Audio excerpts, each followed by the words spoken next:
حضرت ابو بکر صدیق رضی اللہ تعالیٰ عنہ کا ابتدائی تعارف پڑھا تھا، اس میں ہم نے پڑھا کہ ان کی کنیت ابو بکر کیوں ہے، ان کے القابات عتیق اور صدیق ان کو کیوں کہا جاتا ہے۔ اس کے ساتھ ساتھ ہم نے شجرہ نسب پڑھا۔ اس کے بعد ہم نے خدمات اسلام کو پڑھا تھا کہ ان کی وجہ سے جتنے بھی جلیل القدر صحابہ ہیں وہ اسلام لے آئے تھے جب انہوں نے اسلام کی دعوت ان کو دی۔ اس کے بعد اس کے ساتھ ساتھ ہجرت مدینہ آپ صلی اللہ علیہ وسلم کے ساتھ حضرت ابو بکر صدیق نے کی، اور مدینہ آمد کے بعد مسجد نبی کی تعمیر کے لیے جو زمین خریدی گئی تھی اس کی پیمنٹ، اس کی ادائیگی بھی جو ہے وہ حضرت ابو بکر صدیق نے کی تھی۔ غزوہ تبوک کا بڑا خوبصورت واقعہ ہمارے سامنے آتا ہے کہ اپنے گھر کا سارا سامان آپ نے لا کے نبی پاک صلی اللہ علیہ وسلم کی خدمت میں پیش کر دیا تھا۔ اور اس کے ساتھ ساتھ جو اسٹوڈنٹس ہم نے یہ کل جو مختصر ان کا سارا جو سٹارٹنگ میں خدمات اسلام کے حوالے سے پڑھا، ان کے القابات کے حوالے سے پڑھا، ان کا سارا تعارف پڑھا، ان کا پیشہ پڑھا، آج ہم پڑھیں گے کہ نبی پاک صلی اللہ علیہ وآلہ وسلم کی وفات کے بعد حضرت ابو بکر صدیق رضی اللہ تعالیٰ عنہ کس طرح سے پہلے خلیفہ بنے۔ دیکھیں بچوں، جیسے کہ میں نے بتایا کہ یہ تو غزوہ احد کے ٹائم پہ بھی ہم جانتے ہیں کہ منافقین موجود تھے وہاں پہ، ٹھیک ہے۔ منافقین تو اپنا پورا رول پلے کر رہے تھے۔ منافق کس کو کہتے ہیں؟ جس کا ظاہر اور باطن ڈفرنٹ ہوتا ہے، ٹھیک ہے۔ تو ابھی بھی وہاں پہ موجود تھے۔ میں نے جیسے بتایا تھا کہ وہ مساق مدینہ والے ٹائم پہ بھی ہم نے وہ اس چیز کو اسٹڈی کیا تھا کہ منافقین کا بھی گروہ تھا، شامل تھا۔ اب دیکھیں منافقین کی پوری کوشش تھی نبی پاک صلی اللہ علیہ وسلم کی زندگی میں بھی کہ وہ مسلمانوں کے خلاف سازشیں کریں، انہیں نقصان پہنچائیں، کسی طریقے سے بھی نا وہ ہر طرح سے انہیں ایکسپلائٹ کریں۔ لیکن کہیں نہ کہیں نبی پاک صلی اللہ علیہ وسلم کی حیات مبارکہ میں وہ ان کی ہر کوشش ہی ناکام رہی۔ وہ جو بھی کوشش کرتے تھے مسلمانوں کو ایکسپلائٹ کرنے کی، مسلمانوں کو تنگ کرنے کی، وہ ہر طرح سے ناکام رہی۔ لیکن جیسے ہی نبی پاک صلی اللہ علیہ وسلم کی وفات کے بعد انہیں موقع مل گیا کہ اب ہم نے جو کرنا ہے ہم کھل کے کریں گے، اب ہمیں جو ہے کون روکے گا بھلا۔ حالانکہ وہ بھول گئے تھے کہ اللہ تعالیٰ کی ذات ہی روکنے والی ہے۔ اب انہوں نے کیا کیا کہ انہوں نے منافقین نے بیسیکلی انصار کو اکسایا۔ کس چیز کے لیے اکسایا؟ کہ اب تو جانشین جو ہے نبی پاک صلی اللہ علیہ وسلم نے، چونکہ آپ صلی اللہ علیہ وسلم کی حدیث ہے کہ میں آخری نبی ہوں اور میرے بعد کوئی نبی نہیں، تو اس کا مطلب تو یہی ہوا نا کہ اب جو ہے خلافت کا ٹائم شروع ہونے والا ہے، کہ اب صرف جانشین بنائے، یعنی اب تو آپ کے بعد کوئی نبی نہیں آئے گا، اب خلیفہ جو ہے وہ مقرر کیا جائے گا، اور جو آگے اسلام کی یعنی ساری جو ریاست ہے اس کو لے کے چلے۔ اب خلیفے کا جو خلیفہ کا انتخاب ہے وہ کس طرح سے کیا جائے، تو یہ منافقین نے اپنی پوری کی پوری جو کوشش سے وہ کامیاب بھی ہوئے۔ انہوں نے کہیں نہ کہیں انصار کے دل میں یہ بات ڈالی کہ آپ زیادہ حقدار ہیں کس چیز کے؟ خلافت کی، کیونکہ آپ نے بڑی ہیلپ کی ہے، آپ نے بہت مدد کی ہے مسلمانوں کی۔ اب اسی دوران کہہ لیں کہ ابھی نبی پاک صلی اللہ علیہ وآلہ وسلم کی تدفین بھی نہ ہوئی تھی کہ خلافت کا، خلیفہ بننے کا ایک مسئلہ یا جانشینی کا جو مسئلہ ہے وہ چھڑ گیا۔ اور یہ کہاں چھڑا؟ کہاں پہ لوگ اکٹھے ہو گئے؟ کہتے ہیں کہ جو میں نے بتایا تھا نا آپ کو، ایک سعد بن عبادہ ہے اور ایک معاذ بن عبادہ ہے۔ میں نے یہ چیز آپ کو پہلے پیچھے ڈیٹیل میں بتائی ہے، سعد بن عبادہ کون ہے اور معاذ بن عبادہ کون ہے، یہ میں آپ سے پوچھوں گی لیکچر کے اینڈ میں۔ تو خزرج کے جو سردار تھے سعد بن عبادہ، ان کے مکان کے متصل جو کہہ لیں کہ ایک میدان تھا، ٹھیک ہے، سقیفہ بنو سعدہ، بالکل یعنی متصل سے بنا تو جڑا ہوا، بالکل اس کے گھر کے بالکل ساتھ ہی مکان، وہ گراؤنڈ سا تھا، میدان۔ وہاں پہ لوگ اکٹھے ہو گئے اور جانشینی کا مسئلہ چڑھ گیا، اور اس بارے میں بحث ہونا شروع ہو گئی کہ ہم میں سے انصار میں سے جو نیکسٹ ہوگا جانشین بنے گا مسلمانوں کا، جو بھی خلیفہ ہوگا وہ انصار میں سے ہوگا۔ اب بیٹا جی انصار کا یہ موقف تھا، انصار کون سے تھے؟ جو کہ مدینہ کے رہائشی تھے۔ اب یہ کہہ رہے تھے کہ ہم لوگوں نے جو ہے ہم میں سے خلیفہ ہونا چاہیے کیونکہ ہم نے اسلام کے لیے بہت کچھ کیا۔ اب اس کی اطلاع جو ہے حضرت ابو بکر صدیق رضی اللہ تعالیٰ عنہ کو ملی کہ اس طرح سے اس میدان میں سارے لوگ جو ہیں اکٹھے ہوئے ہیں اور جانشینی کا مسئلہ چھڑا ہوا ہے، اور انصار کہہ رہے ہیں کہ جو خلافت کے حقدار ہیں وہ ہم ہیں اور کوئی نہیں ہو سکتا، ٹھیک ہے۔ تو جب بھی جس طرح سے ہی حضرت ابو بکر صدیق کو اس کی اطلاع ملی، حضرت ابو بکر صدیق حضرت عمر فاروق رضی اللہ تعالیٰ عنہ کو اور حضرت ابو عبیدہ کو اپنے ساتھ لے کر وہاں اس میدان میں پہنچے۔ اور جب آپ وہاں پہنچے تو آپ نے دیکھا کہ آلریڈی یہ مسئلہ چڑا ہوا ہے، اور آپ نے جب ان سے بات کی تو جب حضرت ابو بکر صدیق کی وہاں آمد ہوئی اور آپ نے جب ان سے بات کی تو انصار نے کہا کہ ہماری جو خدمات ہیں اسلام کے لیے وہ قابل ذکر ہیں، ہم نے بہت خدمات کی ہیں اور خلیفہ بننے کا بھی حق صرف انصار کے لوگوں کو ہے، مہاجرین کو نہیں ہے۔ تو حضرت ابو بکر صدیق رضی اللہ تعالیٰ عنہ نے فرمایا کہ میں آپ کی خدمات سے انکار نہیں کر رہا، ہم جانتے ہیں کہ آپ نے جو اسلام کے لیے کیا ہے وہ بہت اچھا کام کیا ہے اور آپ کی مدد کے بغیر مسلمان یہاں تک نہ پہنچ سکتے، لیکن آج جو ہے اگر میں پھر انہوں نے کیا کیا، حضرت ابو بکر صدیق نے نبی پاک صلی اللہ علیہ وسلم کی حدیث مبارکہ بیان کی کہ جو امام ہوگا وہ اہل قریش میں سے ہوگا۔ قریش ایک قبیلہ تھا اور اس کی آگے سے 10 شاخیں ہیں، اور اسی شاخ میں سے بنو ہاشم میں سے کون تھے؟ حضرت محمد صلی اللہ علیہ وآلہ وسلم اور حضرت علی رضی اللہ تعالیٰ عنہ، یہ میں نے اس میں آپ کو بتایا تھا۔ اس کے بعد جو دوسرا بنو امیہ ہے، اسی طرح سے یہ ساری شاخیں، یعنی جو بھی امام ہوگا، جو بھی خلیفہ ہوگا وہ قریش میں سے ہی ہوگا۔ اب جیسے ہی یہ انصار نے یہ سنا تو ان کے جذبات تھوڑے ٹھنڈے ہوئے کہ نہیں، ہم حدیث سے تو انکار نہیں کر سکتے، نبی کے قول سے تو ہم انکار نہیں کر سکتے، جو نبی کا حکم ہے وہی ٹھیک ہے، وہی ہمیں وہی ماننا چاہیے۔ خیر آپ حضرت ابو بکر صدیق رضی اللہ تعالیٰ عنہ نے جب دیکھا کہ وہ اب تھوڑے سے جیسے کہتے ہیں نا کام ڈاؤن ہونا، کہ ٹھیک ہے ہم آپ کی بات مانتے ہیں، تو آپ نے کہا کہ یہ دیکھیں آپ کے سامنے حضرت عمر فاروق ہیں اور یہ دیکھیں آپ کے سامنے ابو عبیدہ کھڑے ہیں، آپ ان دونوں میں سے جس کے ہاتھوں چاہو بیعت کر لو، یعنی جس کو چاہو اپنا خلیفہ بنا لو۔ اب آپ یہاں سے اندازہ لگائیں کہ حضرت ابو بکر صدیق رضی اللہ تعالیٰ عنہ نے مشورہ دیا تھا حضرت عمر فاروق کا اور حضرت ابو عبیدہ کا، جو کہ ان کے ساتھ آئے تھے میدان میں، ٹھیک ہے۔ اس کے بعد لیکن ابھی یہ معاملہ یہاں تک ختم نہیں ہوا، سورٹ آؤٹ نہیں ہوا۔ تو جیسے ہی حضرت ابو بکر صدیق نے مشورہ دیا تھا کہ آپ ان دونوں میں سے جس کو چاہو اپنا خلیفہ بنا لو، تو اتنی ہی دیر میں خباب بن منظر جو انصاری ہیں وہ کھڑے ہو گئے، انہوں نے ایک تقریر کی۔ انہوں نے تقریر کیا کی کہ انہوں نے کہا کہ ہم مانتے ہیں کہ یہ ممتاز صحابی ہیں، لیکن پھر انہوں نے اس کے بعد یہ بات کہی کہ اے گروہ انصار، تم خلافت کو اپنے ہاتھ میں ہی رکھو، اس کو نہ جانے دو۔ اور پھر انہوں نے کیا کہا کہ ایسا کر لیتے ہیں کہ ہم حضرت ابو بکر صدیق کی بات نہیں مان لیتے ہیں اور ہمارا جو مطالبہ ہے اس کو بھی مان لیتے ہیں۔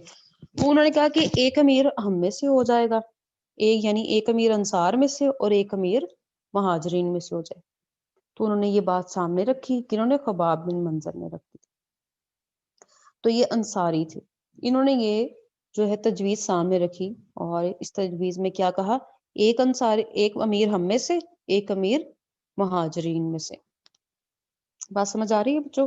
اس کے بعد جو نیکسٹ ہے کہ جب انہوں نے آ کے اس طرح سے اپنی تقریر کی، یہ انصاری تھے، تو ان کے جواب میں حضرت عمر فاروق رضی اللہ تعالیٰ عنہ نے کیا رد عمل کیا؟ حضرت عمر فاروق کو ان کی یہ تجویز پسند نہیں آئی۔ انہوں نے کہا کہ دو عمرہ والا کانسیپٹ ٹھیک نہیں ہے، یعنی جیسے کہ دیکھا جائے ایک نیام میں دو تلواریں نہیں رہ سکتی، تو ایک جگہ پہ دو امیر کس طرح سے آپ دیکھیے کہ ایک اگر کوئی بھی اپنی اصطلاح دیتا ہے یا کوئی بھی اپنا آرڈر جاری کرتا ہے، حکم دوسرے کو پسند نہیں آئے تو وہ اس کی مخالفت کرے۔ یہ جسٹ این ایگزامپل کہ جس طرح سے ایک تلوار، ایک جو ہے ایک نیام میں دو تلواریں نہیں رہ سکتی، اسی طرح سے دو امیر نہیں ہونے چاہیے۔ انہوں نے اس کی جو ہے مخالفت کی اور کہتے ہیں کہ حضرت خباب کے ساتھ بہت تلخ گفتگو ہوئی تھی اس وقت، اس ٹائم پہ نا۔ پھر اس کے بعد آتا ہے کہ حضرت ابو عبیدہ نے بھی جو ہے کیا جواب دیا۔ انہوں نے آگے سے کہا کہ انصار، تم وہ لوگ ہو جنہوں نے اسلام کو سب سے زیادہ قوت اور مدد فراہم کی ہے، اب تفرقہ نہ ڈالو، یعنی اب اس کو ایسا نہ کرو کہ علیحدہ علیحدہ نہ کرو، الگ الگ نہ کرو۔ آپ لوگوں نے سب سے زیادہ جو ہے ہماری مدد کی ہے، مسلمانوں کی مدد کی ہے، اور آج جب ٹائم آیا ہے خلیفہ بننے کا تو تفرقہ نہ ڈالو کہ انصار الگ ہو گئے، مہاجرین الگ ہو گئے، ٹھیک ہے۔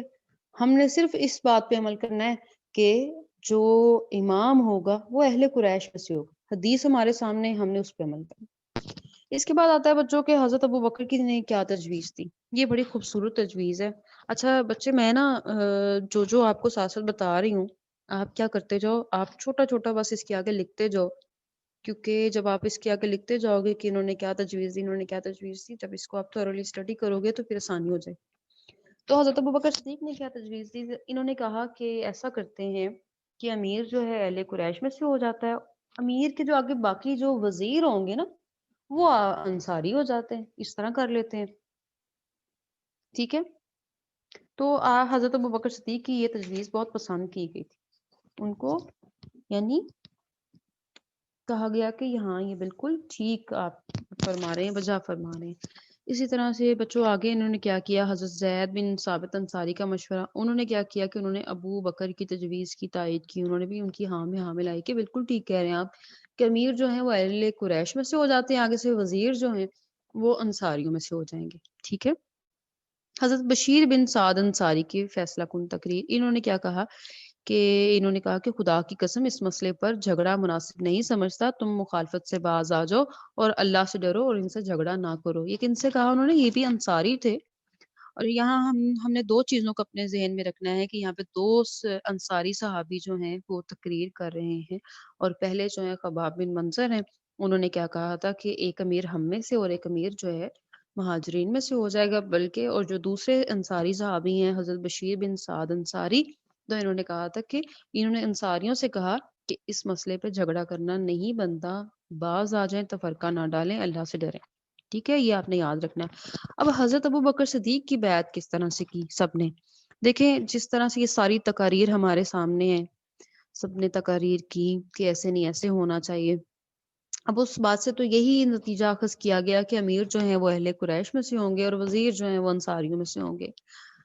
اب حضرت ابوبکر صدیق جو کہ مشورہ دے رہے تھے کہ حضرت ابو عبیدہ یا حضرت عمر فاروق میں سے کسی کی بھی بیعت کر لی جائے، لیکن کہتے ہیں کہ جیسے ہی آپ نے یہ مشورہ دیا تو حضرت عمر فاروق رضی اللہ تعالیٰ عنہ نے منع کر دیا، انہوں نے کہا کہ ہم جو ہیں حضرت ابوبکر صدیق کے ہاتھوں بیعت کرنا چاہیں گے کہ آپ جو ہیں ہم سے افضل ہیں، اور نبی پاک صلی اللہ علیہ وآلہ وسلم نے آپ کو اپنی حیات مبارکہ میں ایک تو امیر حج بھی بنایا ہے، اور صلات جو ہے اس کی امامت کے لیے بھی آپ کو مقرر کیا گیا تھا، ٹھیک ہے؟ جیسے ہم نے پیچھے پڑھا ہے کہ 17 نمازیں پڑھائی ہیں آپ نے نبی پاک صلی اللہ علیہ وآلہ وسلم کی زندگی میں، جیسے جب وہ بیمار ہو گئے تھے۔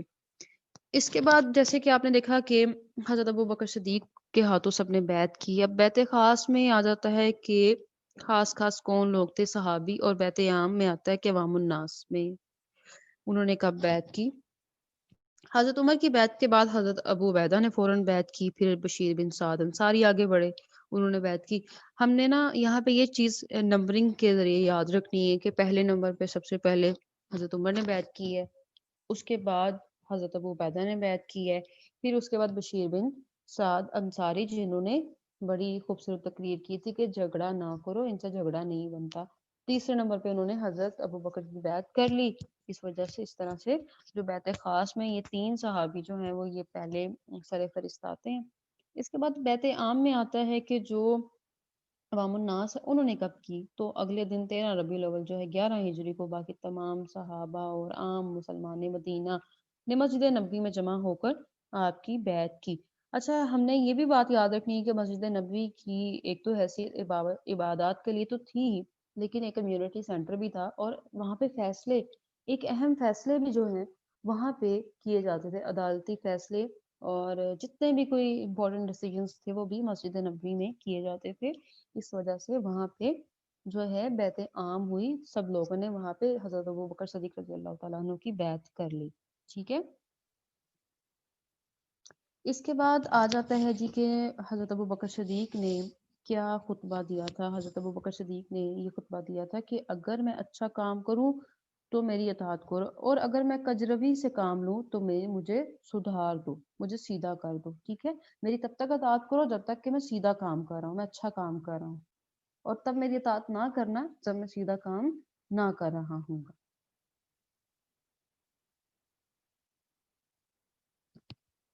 اس کے بعد آ جاتا ہے کہ حضرت ابوبکر صدیق رضی اللہ تعالیٰ عنہ کی زندگی کے اہم واقعات کون کون سے ہیں۔ تو سب سے پہلے تو لشکر اسامہ کی روانگی ہے۔ دیکھیں یہاں پہ اور آپ کے پیچھے جو بک میں لکھا ہوا ہے کتنا ڈفرینس ہے۔ پیچھے لکھا ہوا ہے کہ حضرت ابوبکر صدیق کے، یہاں پہ لکھا ہوا ہے حضرت ابوبکر صدیق کے دور میں آپ نے حضرت اسامہ کے لشکر کو دوبارہ روانہ کیا، پیچھے کچھ اور لکھا ہوا ہے۔ اس وجہ سے میں نے آپ سے کہا تھا پیچھے کو وہاں پہ ٹھیک نہیں لکھا ہوا، آپ اس کی کریکشن کر لیں۔ ہوا بیسیکلی کیا تھا کہ حضرت محمد صلی اللہ علیہ وآلہ وسلم نے حضرت اسامہ کو، یہ جو آپ صلی اللہ علیہ وسلم کی زندگی کا آخری سریہ تھا، سریہ سمجھتے ہیں نا، کہ جو قیادت ہے وہ کسی صحابی کو دی جائے اور نبی پاک صلی اللہ علیہ وآلہ وسلم پراپرلی اس کو گائیڈ کریں، رہنمائی فراہم کریں۔ تو ابھی یہ جو کہہ لیں کہ ایک تو وہ اسلامی سفیر قتل ہو گیا تھا، اس کے قصاص کے لیے بھیجنا، تو آپ نے حضرت اسامہ کی کے لشکر کی روانگی کے لیے جو ہے حکم بھی جاری کیا تھا۔ یہ لشکر کیا ہوا بیسیکلی جب انہوں نے نبی پاک صلی اللہ علیہ وسلم کی وفات کی خبر سنی، ابھی یہ جو ہے جرش کے مقام تک ہی پہنچا تھا کہ یہ قافلہ واپس آ گیا مدینہ، کہ مدینہ واپس آ گیا کہ ہم نہیں جانا، اور حضرت ابوبکر صدیق نے فوراً سے اس کی روانگی کا حکم دیا کہ نہیں فوراً جاؤ۔ اور کہتے ہیں کہ بہت سارے لوگوں نے روکنے کی بھی کوشش کی، لیکن حضرت ابوبکر صدیق رضی اللہ تعالیٰ عنہ نے فرمایا کہ اگر مدینہ میں اتنا سناٹا چھا جائے کہ میری جو ہے ٹانگیں وہ درندے آ کے نوچنا شروع کر دیں، میں تب بھی اس مہم کے لیے نہیں رکوں گا جس کا حکم میرے نبی نے دیا ہوگا۔ تو کہتے ہیں کہ 40 دنوں کے بعد یہ لشکر جو ہے کامیاب ہو کے واپس آیا تھا، اور آپ نے خود اس لشکر کا استقبال کیا تھا۔ اس کے ساتھ ساتھ جو ہے دشمنان جو اسلام ہے ان پہ ایک رعب بھی طاری ہو گیا کہ مسلمانوں کی طاقت کا انہیں اندازہ ہو گیا تھا۔ منکرین زکوٰۃ جو کہ زکوٰۃ سے انکار کرنے لگے تھے، دیکھیں زکوٰۃ کا ہم نے بڑی ڈیٹیل میں ذکر پڑھا ہے کہ زکوٰۃ کا کو جو مکمل امپلیمنٹ کیا گیا تھا وہ کب کیا گیا تھا؟ 9 ہجری میں اس کا نظام جو نافذ کیا گیا تھا، کیونکہ 8 ہجری میں اس کے حوالے سے تفصیلی احکامات آئے تھے سورۃ توبہ میں، اور مصارف زکوٰۃ بھی ہم پڑھتے ہیں سورۃ توبہ کی آیت نمبر 60 میں بڑی ڈیٹیل کے ساتھ اللہ تعالیٰ نے بیان کیے ہوئے ہیں۔ تو 9 ہجری میں باقاعدہ اس کو امپلیمنٹ کیا گیا تھا۔ دیکھیں 11 ہجری کا جب ٹائم آیا تو لوگوں نے کیا کیا کہ اب نبی پاک صلی اللہ علیہ وسلم کی وفات ہو گئی ہے تو شاید اب ہم زکوٰۃ ادا نہ کریں، ٹھیک ہے؟ تو بہت سارے جو وفود ہیں وہ مدینہ آئے اور وہ چاہ رہے تھے کہ ہم اس سے استثناء حاصل کر لیں، ہمیں زکوٰۃ نہ دینی پڑے۔ تو حضرت ابوبکر صدیق رضی اللہ تعالیٰ عنہ نے ان کے خلاف جہاد کیا۔ تو آپ نے فرمایا کہ خدا کی قسم اگر زکوٰۃ کی اونٹ باندھنے کی ایک رسی کا بھی انکار کریں گے تو میں تنہا ان کے خلاف جہاد کروں گا، ٹھیک ہے؟ جہاد بیسیکلی کیوں کیا جاتا ہے؟ اللہ تعالیٰ کے دین کو بچانے کے لیے۔ اور اس کے بعد جہاد اور جنگ میں یہی تو فرق ہے نا، جنگ کی جاتی ہے اپنے پرسنل مفادات کے لیے اور جہاد جو ہے وہ اللہ کے دین کے لیے کی جاتی ہے۔ جنہوں نے تیسرا جو اہم واقعہ ہے ان کی زندگی کا اور یہ ہے کہ جنہوں نے جھوٹے نبوت کے دعوے کیے تھے ان کے خلاف جنگ کی گئی تھی، اور یہ جنگ کہاں کی گئی؟ یہ اس جنگ کو کیا کہا جاتا ہے؟ جنگ یمامہ کہا جاتا ہے، جو کہ 11 ہجری میں ہوئی تھی۔ اور بچوں یہاں سے پھر شروعات ہوتی ہے کہ دیکھیں 700 حفاظ شہید ہو گئے، جنہوں نے قرآن مجید کو حفظ کیا ہوا تھا وہ اسی جنگ میں شہید ہو گئے 700 کی تعداد میں۔ تو اس کے بعد حضرت عمر فاروق نے حضرت ابوبکر صدیق کو مشورہ دیا تھا کہ اب وہ ٹائم ہے کہ قرآن مجید کی مکمل پراپرلی اس کی تدوین شروع کی جائے، اس کو لکھوایا جائے، اس کا باقاعدہ ایک نسخہ تیار کیا جائے۔ تو پھر حضرت ابوبکر صدیق نے اس کا ایک نسخہ تیار کیا۔ نسخہ کیسے تیار کیا کہ آپ نے کیا جیسے دیکھا جائے تو تقریباً کہہ لیں کہ جو ذرائع کتابت تھے کاتبین وحی جو ہیں، کاتبین وحی کا اگر آپ کو سوال آئے تو آپ نے چاروں خلفائے راشدین کا تو لازمی ذہن میں رکھنا ہے، حضرت امیر معاویہ بھی ہیں۔ تو آپ نے کیا کرنا ہے کہ اس کے بعد یہ ذرائع کتابت کیا تھا کہ ذرائع کتابت کون کون سے تھے؟ کپڑے تھے، اور اونٹ کے شانے کی ہڈی تھی، اور پتھروں پہ لکھا جاتا تھا، کھجور کے پتوں پہ لکھا جاتا تھا، اور لکھ کے کیا کیا جاتا تھا کہ مسجد نبوی میں ایک خاص مقام پہ رکھ دی جاتی تھی۔ یہ ساری چیزیں آپ نے اس تمام جو ذرائع کتابت جہاں پہ وہی کو لکھا ہوا تھا ان کو اکٹھا کر کے ایک نسخہ تیار کروایا، اور کہتے ہیں کہ اس نسخے کو مصحف کا نام دیا تھا، ٹھیک ہے؟ تو یہ تھے جی بیٹا حضرت ابوبکر صدیق کی زندگی کے اہم واقعات، اور ان کی حالات زندگی ہم ساری پڑھ چکے ہیں کہ ان کا شجرہ نسب کیا تھا۔ جن اسٹوڈنٹس نے آج مجھے نہیں سنایا وہ کل مجھے سنائیں گے، ٹھیک ہے class? if you have any question you can ask۔ جی مناہل آپ بہت لیٹ آئی ہیں، لیکچر اوور ہو گیا اور آپ اب آئی ہیں۔ میم میرا نا کنیکٹ نہیں ہو رہا تھا، بہت زیادہ نیٹ ایشو ہو رہا تھا، وہ کنیکٹ ہو نہیں رہا تھا، میں نے 6 دفعہ کنیکٹ کرنے کی کوشش کیا، وہ ہو ہی نہیں رہا تھا، اب ہوا ہے کنیکٹ۔